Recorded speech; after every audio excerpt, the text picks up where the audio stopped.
राजधानी जयपुर में एयरपोर्ट के ऊपर लगातार तस्करी के मामले सामने आते हैं। ये तस्करी गोल्ड से लेकर के की जाती है, जिसमें हीरे जवाहरात भी कई बार सामने आते हुए नजर आए।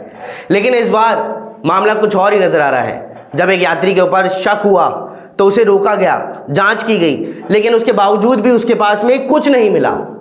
इसके बाद में जब वह हड़बड़ाता हुआ नजर आया तो उसकी सिटी स्कैन की रिपोर्ट के लिए परमिशन मांगी गई, और जब सिटी स्कैन हुआ तो सभी के होश उड़ गए, क्योंकि प्राइवेट पार्ट के अंदर उसने लगभग 70 लाख रुपए का सोना छुपा करके रखा हुआ था। जी हाँ, एक आदमी, उसने अपने प्राइवेट पार्ट में 70 लाख रुपए का सोना कैसे छुपाया, क्या वह पेस्ट के रूप में था या किसी और रूप में था, और वहां पर कैसे सिक्योर था, और इसे पकड़ने की पूरी कहानी क्या है, देखिए इस रिपोर्ट में। जयपुर के इंटरनेशनल एयरपोर्ट पर एक बार फिर गोल्ड तस्कर का मामला सामने आया है।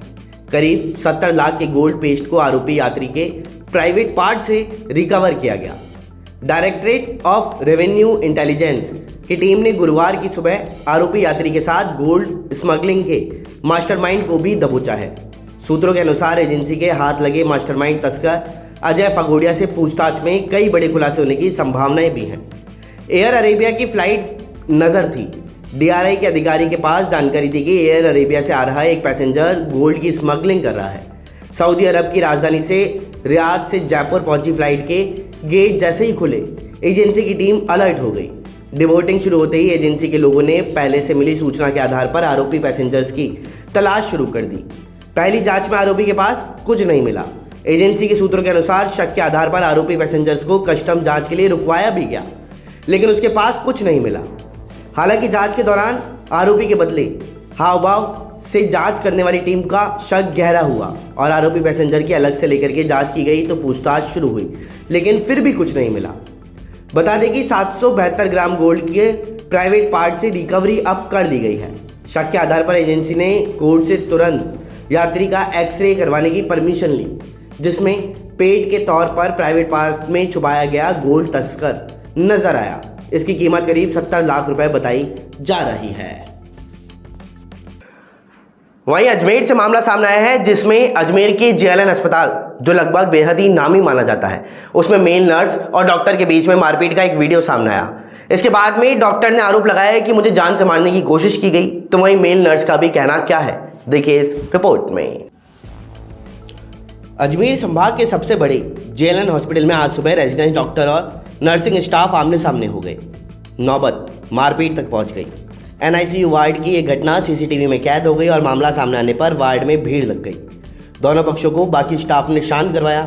प्रिंसिपल डॉक्टर अनिल सामरिया और हॉस्पिटल अधीक्षक डॉक्टर अरविंद खरे दोनों पक्षों से बात कर रहे हैं। डॉक्टर चंद्र प्रकाश ने बताया कि घटना एनआईसीयू की है, मुझे जान से मारने की कोशिश की गई। उन्होंने कहा, मैं सुबह ड्यूटी पर पहुंचा था, बच्चे से रिलेटेड काम के लिए स्टाफ को बोला था। स्टाफ के अनसुना करने पर नर्सिंग स्टाफ के इंचार्ज से शिकायत करने गया था। वहां मेल नर्स नर्सिंग सुरेश और विनोद मौजूद थे। इस दौरान सुरेश ने बदतमीजी की और काम के लिए मना कर दिया। धक्का मुक्की कर मारपीट शुरू कर दी और उसने चप्पल से मारा। लोहे की प्लेट से भी सर पर हमला किया। नर्सिंग के अन्य साथी स्टाफ भी मुझे पकड़ करके उनका सपोर्ट कर रहे थे। यह पूरी घटना सीसीटीवी कैमरे में कैद है और इस मामले में थाने पर शिकायत देकर के कार्रवाई करने की मांग की जाएगी। मारपीट करने वाले मेल नर्स नर्सिंग सुरेश को सस्पेंड करने की मांग की गई है।